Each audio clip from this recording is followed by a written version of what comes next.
দেশের মাটিতে বিদেশি ফল আঙ্গুর চাষ একসময় ছিল কল্পনা, তবে তা এখন বাস্তবে রূপ নিচ্ছে গাজীপুর জেলার বিভিন্ন এলাকায়।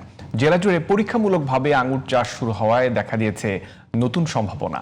দিন দিন বিভিন্ন জাতের আঙ্গুর চাষে আগ্রহ বাড়ছে স্থানীয় কৃষকদের মাঝে। এ ধরনের উদ্যোগ দেশে ফল উৎপাদনে নতুন সম্ভাবনা তৈরির পাশাপাশি আমদানি নির্ভরতা কমাতে সহায়ক হবে বলে মত সংশ্লিষ্টদের। গাজীপুর প্রতিনিধি আব্দুল আল মামুনের পাঠানো রিপোর্ট জানাচ্ছেন জামান আশরাফ।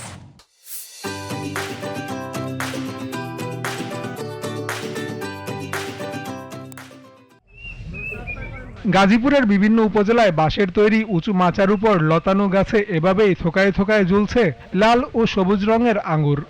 একসময় যেসব এলাকায় আঙ্গুর ফল চাষ ছিল স্বপ্নের মতো, এখন জেলার সেসব এলাকাতেই গড়ে উঠেছে আঙ্গুর বাগান। কৃষকদের কেউ 5 বিঘা, কেউ আবার 2 বিঘা, আধা বিঘা জমির উপর গড়ে তুলেছেন এসব বাগান। গাছ প্রতি প্রায় 20 কেজি আঙ্গুর পাওয়ায় খুশি কৃষকরা। আঙ্গুর বিক্রিতে ভালো টাকা আয়ের স্বপ্ন দেখছেন তারা।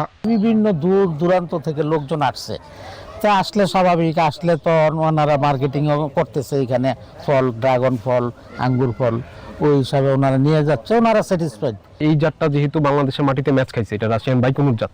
উদ্যোক্তারা কেউ এটা নিয়ে কাজ করতে চান, আমাদের সাথে সরাসরি যোগাযোগ করতে পারেন, আমরা তথ্যও পাবেন আর চারা চাইলে চারাও পাবেন ইনশাআল্লাহ। বাগান থেকে ফরমালিন মুক্ত ফল পেয়ে খুশি ক্রেতারাও। এখন আমাদের আর বাজারে যেতে হয় না, আমরা এলাকার ভিতরে খুব সুস্বাদু এই আঙ্গুর ফল পাই। আমরা সাইনবোর্ড থেকে আসছি, 4-5 দিন আগে অ্যাড দেখছিলাম, আমার বাচ্চা আসার জন্য অনেক এক্সাইটেড ছিল যে আসবে অনেক 3-4 দিন ধরে অপেক্ষা করতেছিল। ফাইনালি আজকে আসলাম। ইউটিউবে দেখছি, দেখার পরে আমি নিজে অনেক আনন্দিত যে আমি এমন একটা বাগান আমি নিজের চোখে দেখবো।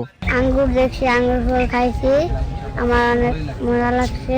উদ্যোক্তারা যদি পরিকল্পিতভাবে এই আঙ্গুর চাষে এগিয়ে আসে, তাহলে বাণিজ্যিকভাবে আঙ্গুর চাষ হলে আমাদের দেশে নতুন কর্মসংস্থান তৈরি হতে পারে। আঙ্গুর চাষে কৃষকদের আগ্রহ বাড়াতে পরামর্শ ও সহায়তা দেওয়ার কথা জানান কৃষি বিভাগের এই কর্মকর্তা। এটা একটা উচ্চ মূল্যের ফসল, লাভজনক ফসল।